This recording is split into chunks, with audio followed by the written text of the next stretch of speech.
اللہ الرحمن الرحیم. شکریہ جناب چیئرمین.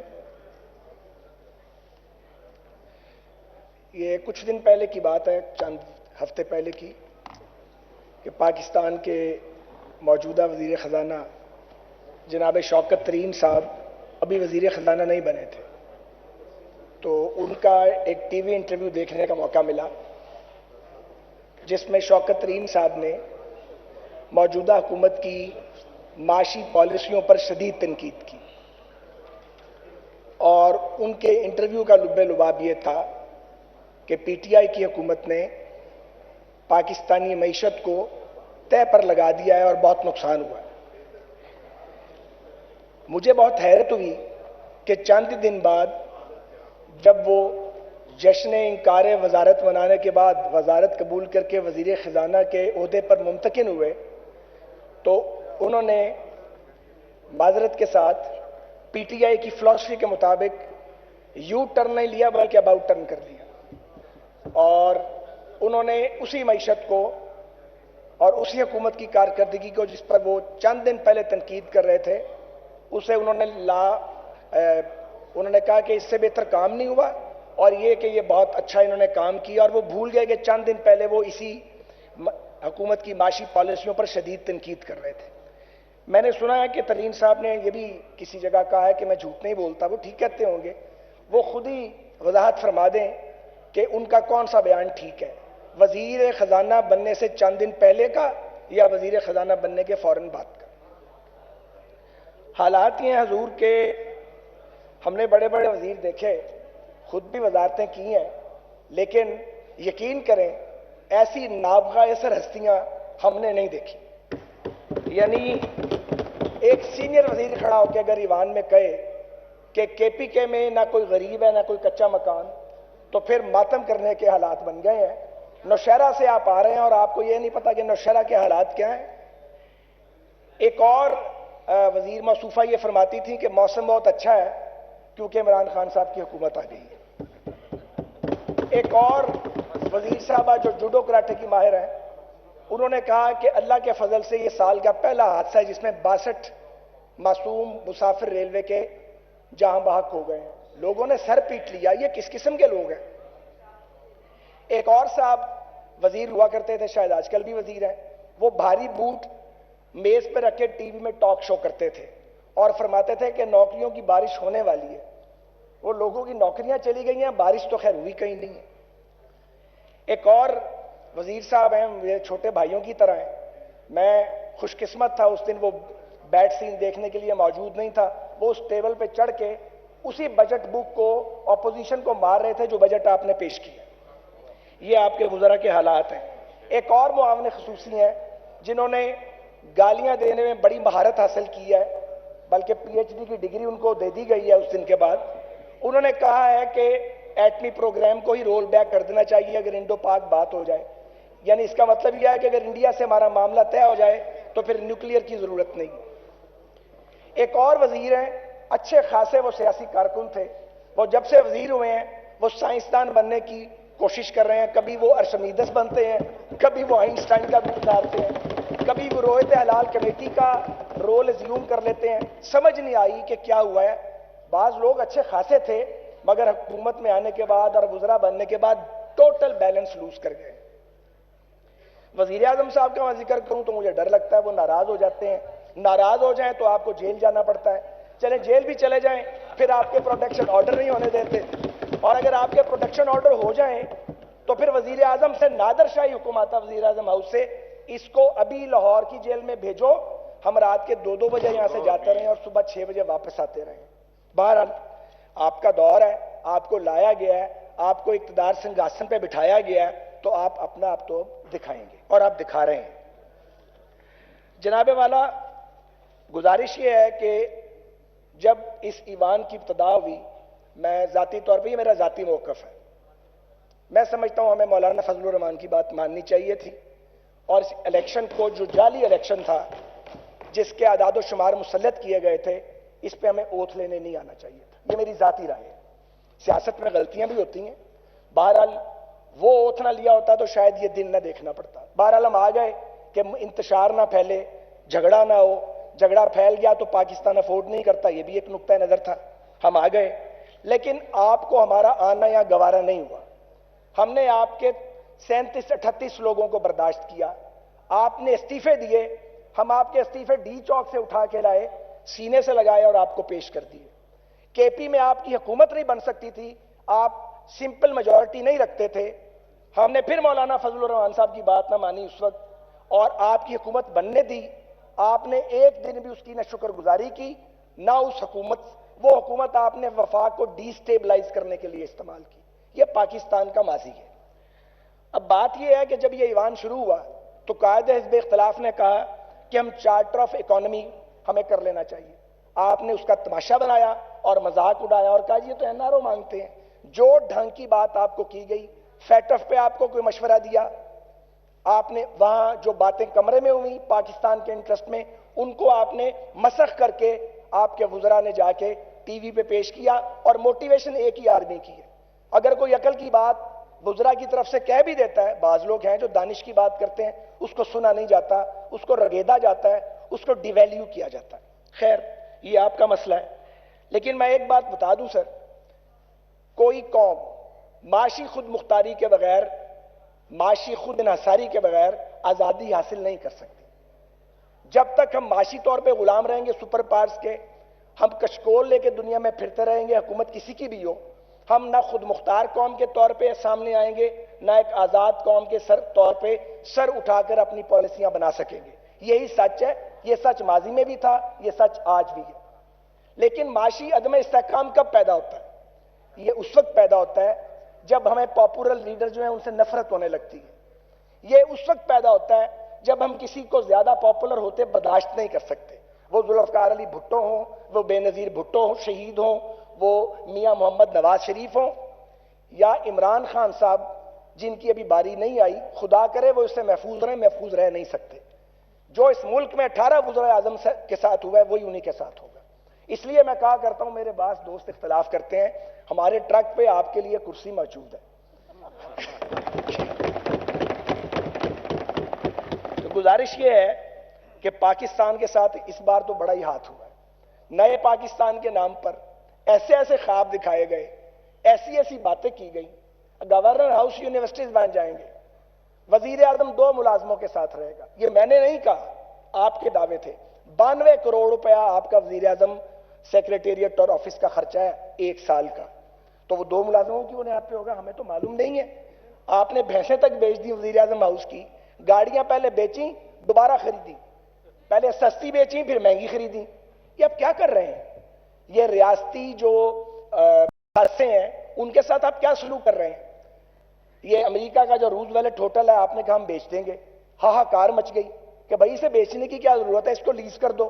خیر وہ رک گیا.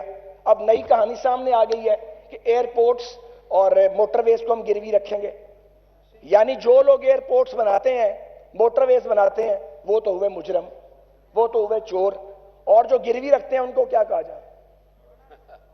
تو یہ سوال آپ سب سے ہے, ان سے بھی ہے جو لے کے آتے ہیں ان کو, کہ یہ تو اب قومی اثاثے گروی رکھنے کی باتیں شروع ہو گئی ہیں. تو حضور آپ کو یہ گروی کوئی رکھنے نہیں دے گا. اگر آپ یہ کام کریں گے, جتنی بھی سکت ہے اس اپوزیشن میں, یہ اس کو اپوز کرے گی, اس کو کرٹیسائز کرے گی. جناب والا, گزارش یہ ہے کہ بجٹ ابھی منظور نہیں ہوا اور آپ نے پیٹرولیم کی پرائسز بڑھا دی ہیں, کیونکہ آئی ایم ایف سے آپ کی کمٹمنٹ ہے. آپ نے پیٹرولیم لیوی کو 5 روپے سے 30 روپے پہ لے کے جانا ہے. تصور فرمائیں, 2-2, 2.5 روپے کر کے اگر آپ 3-4 ماہ میں یہ کام کریں گے, اور جب پیٹرولیم لیوی 25-30 روپے بڑھ جائے گی, مہنگائی کا عالم کیا ہوگا, بھوک کتنی پھیلے گی, اور کساد بازاری کتنی زیادہ ہوگی. اور میں نے یہ بجٹ بک پڑھی ہے, 3-4 بار اس کو پڑھا ہے. گا گے گی کا راگ ہے یہ, اس کے علاوہ اس میں کچھ نہیں. ایک طرف اسی بجٹ بک میں صفحہ 6 پر وزیر خزانہ صاحب نے یہ کہا ہے کہ گندم, چاول, گھی, چینی یہ ہمیں امپورٹ کرنی پڑ رہی ہے, اور زراعت میں آپ نے صرف 12 ارب روپے رکھے ہیں, صرف 12 ارب روپے زراعت میں. ایک طرف کہتے ہیں کہ زرعی ملک ہے, اور صفحہ 10 پہ آپ کہہ رہے ہیں, صفحہ 6 پہ کہہ رہے ہیں کہ سوری صفحہ 6 پہ آپ یہ کہہ رہے ہیں کہ یہ بمپر کراپ ہوئی ہے. صفحہ 10 پہ کہہ رہے ہیں کہ پاکستان فوڈ ڈیفیسٹ کنٹری بن گیا ہے. آپ کی تو اپنی بجٹ تقریر کے اندر کنٹراڈکشنز ہیں جو آپ نے چھاپی ہے. اور آپ یہ بتائیے کہ اگر گندم، چاول، گھی اور چینی آپ نے پاکستان میں امپورٹ کرنے ہیں تو آپ اپنی زرعی پالیسی کی کم از کم ناکامی کا اعتراف کر لیں. اس پہ اترائیں تو نہیں. لوگوں کو آپ غلط فگرز پیش کر کے آپ ان کو مس گائیڈ کتنی دیر کریں گے؟ آپ نے لکھا ہے بجٹ تقریر میں جی ٹڈی دل کے حملے سے کاٹن کی جو فصل تھی تباہ ہو گئی. تو لوگوں کو بتائیں کہ ٹڈی دل کا آپ افریقہ سے آنے کا انتظار کرتے رہے، وہ آپ کے ڈیزرٹس میں یہاں افزائش ہو رہی تھی اور آپ سوئے ہوئے تھے. آپ کو پتہ ہی نہیں تھا کہ افزائش یہاں بھی ہوتی ہے.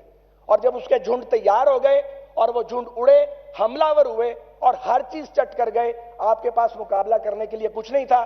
آخر آپ نے یہ بلا این ڈی ایم اے کے گلے میں ڈال دی کہ اب یہ ڈھول تم بجاؤ، اور لوگوں کی اربوں روپے کی فصلات تباہ ہو گئی. آپ نے بجٹ کے تقریر کے صفحہ 7 پہ یہ دعویٰ کیا ہے کہ کسان جو ہیں ان کی آمدنی میں اضافہ ہو گیا ہے. اندازہ لگائیں آپ. یہ ویسا ہی دعویٰ ہے جیسا پرویز خٹک صاحب کر گئے ہیں کہ نہ کوئی کچا مکان ہے نہ کوئی غریب ہے. بھائی کسانوں کی آمدن آپ نے کہا 3100 ارب روپے ہوئی ہے، پچھلے سال سے 800 ارب روپے، گویا 8000 کروڑ روپے زیادہ کما لیے کسانوں نے. وہ کون سے کسان ہیں؟ ہمیں ان کی شکل تو دکھائیں. انہوں نے سلیمانی ٹوپی پہنی ہوئی ہے. کسان کا تو پیٹ خالی ہے، اس کے گھر میں تو اناج نہیں ہے جو اناج پیدا کرتا ہے.